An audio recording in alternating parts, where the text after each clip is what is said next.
ये बड़ी अहम खबर मैं आपके लिए लेके आया हूं, खतरनाक खबर है दोस्तों। सीसीएस यानी कैबिनेट कमेटी ऑन सिक्योरिटी की बैठक में बड़ा फैसला हुआ है। दिल्ली ब्लास्ट आतंकी हमला है। सरकार ने दिल्ली ब्लास्ट को आतंकी हमला माना है। अल्लाह ताला हमारे मुल्क पर रहम करे। जो बात वो कर रहे हैं वो ये कि ये टेररिज्म है और ये इस्लामिक टेररिज्म है। और कल तक जो थे वो गैस सिलेंडर फटने का वाकया था, लेकिन उसके बाद फौरन उन्होंने इस अपॉर्चुनिटी को इनकैश करने की कोशिश की है कि भारत जो है अपनी उस शिकस्त का बदला लेना चाहता है। रेजोल्यूशन पास हुआ है इस सीसीएस की बैठक में। आतंक के हर स्वरूप के खिलाफ जीरो टॉलरेंस लिख कर ये रेजोल्यूशन जो है वो बाकायदा पास किया गया है कि बॉस टेररिज्म बर्दाश्त नहीं किया जाएगा। पाकिस्तान में जो इस वक्त सूरत हाल है वो जंगी सायरन बजना शुरू हो चुके हैं। हाई लेवल मीटिंग जो इस वक्त भारत पे चल रही थी वो अपने इख्तिताम को पहुंची। मैं एक बात जो है अपने मगरबी और मशरकी हमसायों को ये जो है बाउड कराना चाहते हैं कि Pakistan is not interested in fighting with them. Afghanistan के साथ भी नहीं, हिंदुस्तान के साथ भी नहीं। क्यों? ट्रंप की एक भी चलने नहीं दी जाएगी जिस पर आप बहुत तकिया किए बैठे। क्या ये बात भी मैं 20 मर्तबा नहीं कर चुका?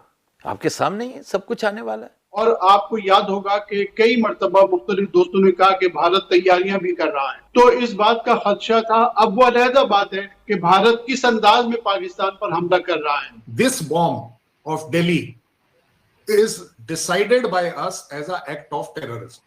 इस ब्लास्ट को सरकारी तौर पर टेररिज्म करार दिया गया और इस पर वही दफात लगाई गई जो टेररिज्म पे होती हैं। ऐसा इस्तेमाल किया है आइटम को जिसमें ह्यूमैनिटी का लॉस हुआ है, उसको डराने के लिए बाकी को। This is act of terrorism. Islamabad में जो धमाका हुआ वो यकीनन दिल्ली में धमाके के बाद हुआ, और वाना का जो वाक़या है वो भी हमारे सामने है। जैसा कि आपने क्लिप में देखा, भारत की राजधानी पर हमला करवाने के बाद अब पाकिस्तान के रक्षा मंत्री की भारत के रिस्पॉन्स से बुरी तरह से फट रही है।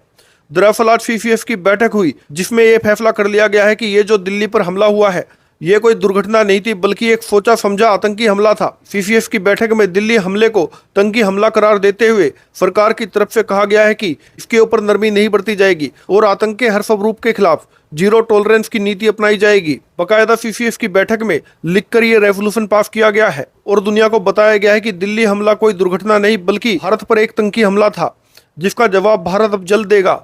वैसे भी ऑपरेशन सिंदूर के बाद भारत सरकार की तरफ से ये साफ कर दिया गया था कि अगर भारत के ऊपर अब कोई भी आतंकी हमला होता है तो उसे एक्ट ऑफ वॉर माना जाएगा और अब बाकायदा इस हमले को आतंकी हमला मान लिया गया है। मतलब साफ है कि अब भारत जल्द ही दुश्मनों पर कार्रवाई करेगा। बात वो कर रहे हैं वो ये कि ये टेररिज्म है और ये इस्लामिक टेररिज्म है। आप क्या एक्सपेक्ट कर रहे हैं अब हुकूमती सतह पर कोई इल्जाम लगे या फिर ऐसी सिचुएशन दोबारा पैदा हो जाए जैसी पहलगाम वाक़े के बाद हुई थी? देखिए, मैं एक तो इसके दो पहलू हैं जो आपने जो बात की है, उसके दो पहलू हैं। एक तो ये है कि कल तक जो थे वो गैस सिलेंडर फटने का वाकया था और उसके ऊपर कोई हुकूमती एहलकार जो है वो मौके पे नहीं पहुंचा या वहाँ, लेकिन उसके बाद फौरन उन्होंने इस अपॉर्चुनिटी को इनकैश करने की कोशिश की है और वहाँ पे मेरा ख्याल है राजनाथ साहब या अमित शाह साहब जो है वहाँ पे पहुंचे हैं। यानी कि यूनियन का जो वजीरे आप कह सकते हैं दफा या जो भी दूसरे साहब जो भी जिनके पास पोर्टफोलियो है वो उस लेवल के बंदे ने वहाँ पे जाके उसको जो है इंटरप्रेट करने की कोशिश की है by his presence over there कि ये कोई बैरूनी साजिश है, ये टेररिज्म है, ये गैस का धमाका नहीं है। और ये बाकायदा उनकी मीडिया पे आया है फॉर क्वाइट अ वाइल। ये चीज़ बार बार रिपीट होती रही है कि ये गैस की गाड़ी में जो है सिलेंडर था और उसकी वजह से फटा और 5 या 6 या 7 बंदे जो है कैजुअल्टीज उसमें हुई। बाद में जो है एज एन आफ्टर थॉट उसको जो है दहशतगर्दी से जोड़ा गया है। देखिए, मैं एक बात जो है अपने मगरबी और मशरकी दोनों हमसायों को ये जो है बाउड कराना चाहते हैं कि Pakistan is not interested in fighting with them. Afghanistan के साथ भी नहीं, हिंदुस्तान के साथ भी नहीं, क्योंकि हम जो है एक प्रोसेस से गुजर रहे हैं जहां अपने हम मुल्क के जो इकोनॉमिक गेन्स जो हैं उनको जो है हम कंसोलिडेट कर रहे हैं। पर हमारे लिए ये एक आप कह सकते हैं कि बड़ा क्रिटिकल जो है मसला है कि हम अपनी इकोनॉमिक जो घिरें बंधी हुई हैं कई सालों से, दहाइयों से, उसको आहिस्ता आहिस्ता खोल रहे हैं। इस दौरान जो है हम विल बी एब्सोल्युटली क्रेजी कि हम कहीं जाके दहशतगर्दी करनी शुरू कर दें। This is not in our interest. This bomb of Delhi is decided by us as an act of terrorism. मेरे लिए एक्ट ऑफ टेररिज्म है किसी ने कोई एक ऐसा इस्तेमाल किया है आइटम को जिसमें ह्यूमैनिटी का लॉस हुआ है, उसको डराने के लिए बाकी को। This is act of terrorism as far as I am concern. That is why I will say numbers don't matter. एक आदमी की भी उतनी ही वैल्यू होनी चाहिए जितनी 13 लोग जिनकी जान गई है।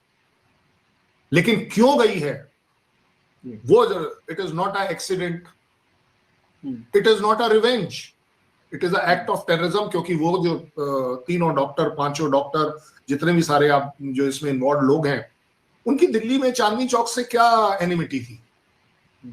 चांदनी चौक वालों ने उनका हुक्का पानी बंद कर दिया था, या उनके घर का बिजली का रास्ता काट दिया था, उनके यहाँ गैस नहीं आ रही थी कि वो गुस्से में आकर करें। Act of terrorism is madness, there is nothing else about. अच्छा कर्नल साहब, ये जो टेरर प्लॉट एक कहा जा रहा है वो अनर्थ हुआ है, फॉइल हुआ है इंडिया में, जिसमें लखनऊ का जिक्र भी आ रहा है, कश्मीर का भी आ रहा है, फरीदाबाद का भी आ रहा है जो हरियाणा में है। तो कहा यह जा रहा है कि श्रीनगर में कुछ लोग पोस्टर्स लगा रहे थे जैश ए मोहम्मद के। पुलिस ने उनको गिरफ्तार किया तो उन्होंने कहा जी हम तो फुट सोल्जर्स हैं, हमें तो किसी और ने कहा था। और वो कोई मौलवी साहब हैं, उनको पकड़ा गया, उन्होंने फिर कुछ और डॉक्टर्स के नाम लिए। और क्या है वो स्टोरी, क्या है? वसीम साहब ने बड़ी एक अच्छी सी बात कही कि पाकिस्तान में जो अटैक हुआ है उसमें ऐसा कहा जा रहा है कि वो भारत सपोर्टेड है, ऐसा इंप्रेशन क्रिएट किया जा रहा है। भारत ने क्या सपोर्ट दिया है? मतलब क्या सपोर्ट पॉसिबल है? क्या ऐसा है भारत में जो कि हम पिन पॉइंट कर पाए कि वो सपोर्ट है? क्योंकि मैं उसे कंडेम करना चाहूंगा। क्या कहीं कोई ऐसे इंप्रेशन है कि वो अटैक करने वाले किसी तरह से भारत में फोन पर बात कर रहे थे? कुछ ऐसा सस्पेक्ट करते हैं हम। मतलब कोई ना कोई पॉसिबिलिटी तो ढूंढनी पड़ेगी, क्योंकि जब हम दिल्ली की बात कर रहे हैं, जो आपने सवाल पूछा है कि क्या प्लॉट है, मैं उसमें आपको इसके काउंटर बताने की कोशिश। जेएनके में एक मौलवी साहब, जेएनके की पब्लिक के पार्टिसिपेंट जो पोस्टर लगा रहे थे, जेएनके को बिलोंग करने वाले वो डॉक्टर जो यहां पर एक बड़े व्हाइट कॉलर जॉब में थे, एक रिस्पेक्टेबल ह्यूमैनिटेरियन जॉब में थे, मैं तो कहूंगा डॉक्टर से बड़ा और ह्यूमन कौन हो सकता है।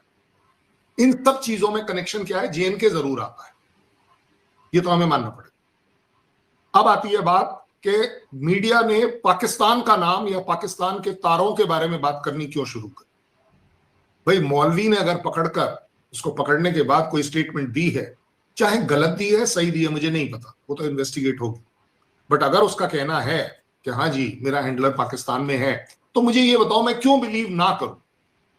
क्योंकि इंसिडेंटली मेरे पड़ोसी देश की ऑफिशियल स्टेटमेंट है, प्राइम मिनिस्टर की स्टेटमेंट है, पाकिस्तान के प्रेसिडेंट्स की स्टेटमेंट है कि ये हमारे जाबाज लड़ाके हैं जो जेएनके में लड़ रहे हैं।